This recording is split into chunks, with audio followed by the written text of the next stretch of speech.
please remember to leave a like, a comment, share the video about, and if you haven't already, subscribe. Thank you.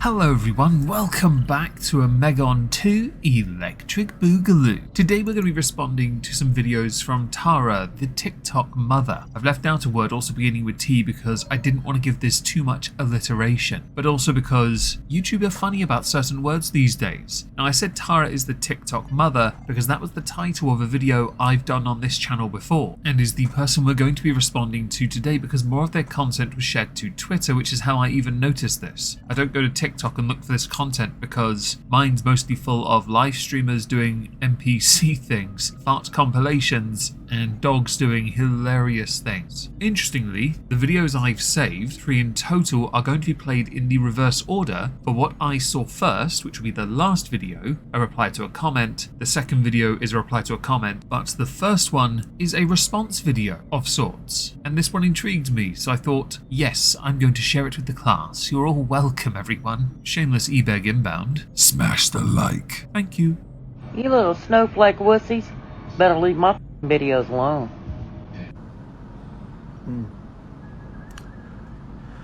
Well, I'm curious, what is a snowflake? There are many different definitions for the word snowflake. 1. A small piece of snow that falls from the sky. 2. A system that allows people from all over the world to access censored websites and applications. 3. The conviction that one or often one's child is in some way special and should therefore be treated differently from others. Back during the time of the anti-SJWs and the skeptics, many a social justice warrior and bedroom feminist were determined to be a snowflake because they were asking, begging, demanding special treatment for what they perceived as a form of oppression, but the reality was they were more privileged than the very people they were crapping on. It is why a vast swath of people looked down on third-wave feminism for achieving very little and harming the movement as a whole, essentially poisoning the well for the work done before. I hope that answers the question of what is a snowflake, and I don't have the original video being responded to here because they didn't stitch it like that. So we are lacking in a bit of context, folks. Because see, as I'm sitting here on this couch that apparently I never seem to leave, even to go to the doctor. No. I make the doctors come to me. This defensive style of response is quite weak because your entire structure of your content on your TikTok page, even at time of recording, is filmed on that couch. I was scrolling through your page for a while and that couch was pretty much in about 9 to 10 lines, rows of content. And the vast majority of that was you responding to comments. When people criticize you and say you don't do anything other than respond to comments, you basically prove them right by only responding to comments of people saying you don't leave your home. I'm starting to understand what the complaints are now. Or cook food. I make the stove come to me. My kitchen come to me.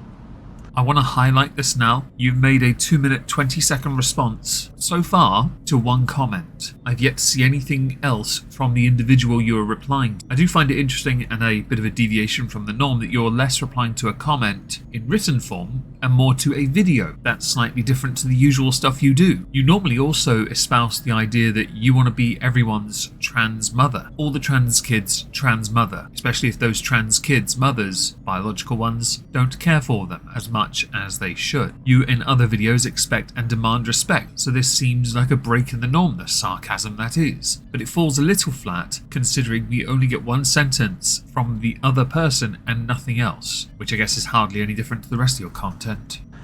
Or to go to the bathroom. No, I just do it right here on the couch. For some odd reason that doesn't surprise me.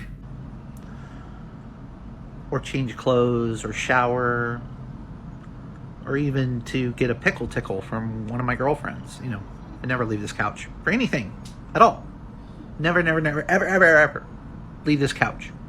A pickle tickle. Now that's a new one on me. Not something I really want to think about either. But the extent of your sarcasm at least tells me that you've given this some thought before you made the video. Not many do that, and in a lot of your responses you don't either because of the awkward pausing, which I left into this as well, which could also mean you haven't given this much thought. Again, a massive distraction from the original statement that got the response, which was the following.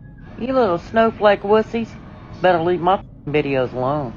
I'm guessing the inspiration was the fact that the account where the video comes from is called Trump Granny 24, a video that has since been deleted, an account that has since gone private. But I'm curious, what is your backup that you talk about? Because I see that you support Trump. So my question to you is, do you support the witness tampering or threats that are made to jurors just to keep your commander-in-chief from prison? Do you support that?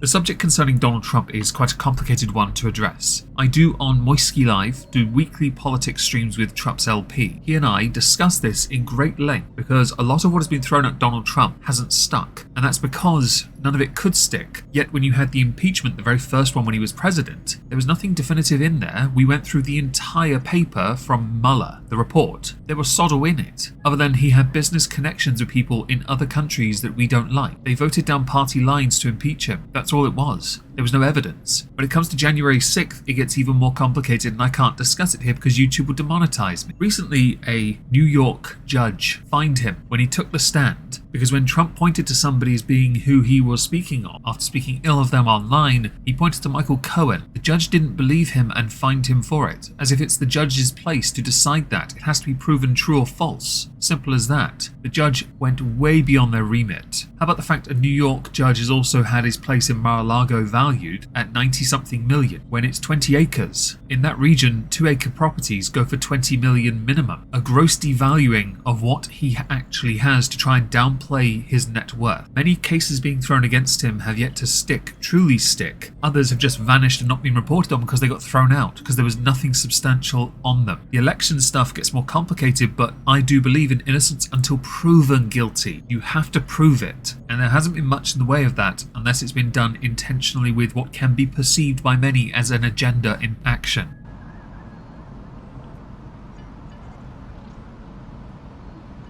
Because I'm confused. You seem like you stand for law and order, but only when it's convenient, maybe? Owing to the fact you've reacted to one sentence and not provided any additional context from the video that has since been deleted, we don't have anything to go on beyond a 2-minute additional rant with about a minute's worth of dead air to something that you're implying a lot of, but because the video's gone, you are acting as if you are the arbiter of truth in this. There is a smugness involved. If you're wondering, viewers, lovely people, hello, why I'm using this video, I want to make a clear point with this video, and that is, on TikTok, it is quite common for people to make grandiose statements as if they are the authority, as if they are above things, better than things. But because of the nature of how some people operate on TikTok, like just responding to questions and comments, you find that they don't grow that much and the creativity is stifled by a lack of originality, says the former skeptic clone, who's also apparently a grifter. So as I'm a grifter, can I have your money? Thank you. Can you educate me or have your backup educate me, because I'm dumb. I'm a dumb blonde. I don't know anything in the world. You didn't have to say dumb. In fact, you didn't have to say anything extra on top of the word dumb. You could have replaced that with the word American. I'll add a caveat. When it comes to politics, a lot of the more casual voters blindly vote either blue or red. They do not consider the consequences of that action. They don't give much in the way of thought because the political system you use is a glorified popularity contest, which in my country we find to be quite useless. We vote for the party via representation, which, while there are many holes in that particular system, I would argue it is a better version compared to one that does just vote down party lines all the time, one that is very poisoned at the root. So I don't believe you're dumb. I believe you are set in your ways because you think your version is correct, which is why you're being sarcastic. It's arrogance. Simple as that. Too prideful to understand that there are going to be differing perspectives. Because, you seem like you're pretty intimidating in your video. You seem pretty scary. About as scary as a wet fart, maybe, but that's just me. But, for educational purposes, I would love to know what your backup could do. Probably the same as your backup when you said you'd happily be the mother of every trans kid on the internet, while inferring that you were talking to children or wanting to talk to children, desiring to talk to children who were trans so you could be their backup. Didn't you also threaten harm, physical harm? I'm going to link the video, the last one I did on you, where you made threats. I also covered it on Rumble. I'll link those there as well if I can be bothered in the pinned comment down below. Now onto video number 2, a reply to a comment. Why should the world bow down to yours? Because you see, I know who and what I am. My friends, my neighbors, my colleagues, my family, my girlfriends, my roommates, everybody knows who and what I am. And they accept that. They respect me. But my question still stands. Why should the world bow down to your delusion of the way you see the world and how you perceive it? There is a vital difference between what you interpret the world to be and what others interpret the world to be, because it is seen as very much black and white. This is simply going to be a case of you're going to call someone delusional and others are going to call you delusional, with no resolution, because that is the internet and nobody backs down from a fight on the internet. IRL, you'll find many will just show their belly. You would be one of them, because you've acted like an internet tough guy a few times. Anyone that does that isn't tough. I can promise you that. And how you refuse to accept facts.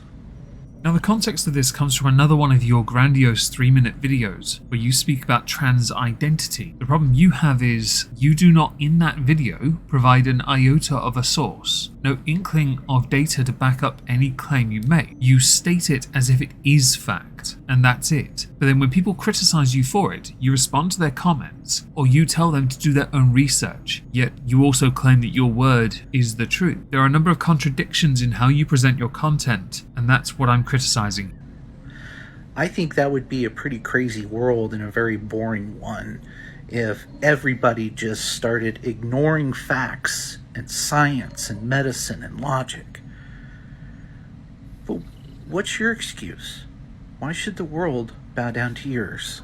So your statement comes from a level of entitlement and misunderstanding. Many people around the world do not agree with what you call a fact. That includes science. Science is certainly not on your side for a vast amount of the argumentation you present as if it is fact. If you had any critical thought, you would have done the research yourself, but you tell everyone else to do it instead because your lived experience supersedes everything else. So when you say why should the world bow down to you and what's your excuse, you're forgetting here that they're not making an excuse or providing anything, they're asking you a question and you're trying to rebut it and deflect it with a question because you want them to answer so that you have free content, so you can pick at the wrong part and hyper-focus on the wrong bit. A cliche attempt at deflection. Video number 3, everyone, another comment. I wonder if you noticed a theme yet. Oh, I go where I please.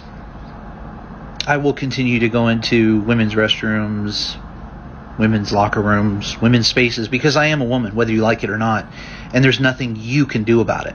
You say this, but recently Republican legislators in Kansas enacted what may be the most sweeping transgender bathroom law in the US. It overrode the Democratic governor's veto on the measure without having a clear idea of how the new law will be enforced. The vote in the House was 84-40, giving supporters exactly the 2/3 majority they needed to override the governor, Laura Kelly's action. The vote in the Senate was 28-12. The new law prevents transgender people from using the restrooms associated with their gender identities. I mentioned Kansas because it's in your profile. So you say you will do one thing, but under your own state law, no, you bloody well can't. It is not one rule for me, but not for thee. It is very much obey the law, or you get into trouble for it.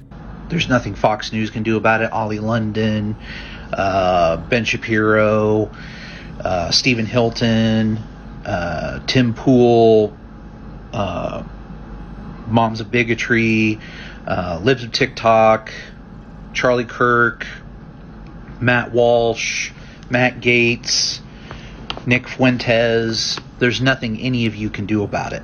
They don't have to. The state has already overruled the governor. Also, what could they do other than raise awareness to the fact that you are breaking the law? They stand firmly against what you believe. Fair enough. But they're not legislators. They're not legal people. They are predominantly conservative commentators on the internet, which in the real world means absolutely sod all. But I like the fact you know all their names. That's interesting, because Misa thinking you saw watching them. Betcha. Nothing. I go where I please. And so far, nobody's had the guts to even try and stop me. Question. Do you actually think it's because of a lack of guts, or do you think it's possibly indifference? Because I'm inclined to believe where you are, if your governor was willing to push that idea, indifference might be more what it is. But as Republicans have taken the House in your state, that will change. As people start to feel less comfortable with the idea of having unisex bathrooms, or allowing those who go to a bathroom for the gender they identify with in favour of biological sex being recognised as the primary. So is it one or the other? Because you seem to treat it as if it's absolute. I'm going to ask the question in an absolute manner. It's a curiosity on my part, because I don't think you're as threatening or imposing, yet you are trying to give off the impression you are. You shoot all your videos while slouching on a couch. I don't think you're as threatening as you think you are, because again, if anyone has to make threats on the internet to drive a point home or appear intimidating, then the most obvious reality is you are relying solely on your size as your strength, and not because of what you believe, which you have deluded yourself into believing is verifiable fact, but you don't provide anything to verify it with, which is the theme of the day. TikTok does not do research. You're welcome.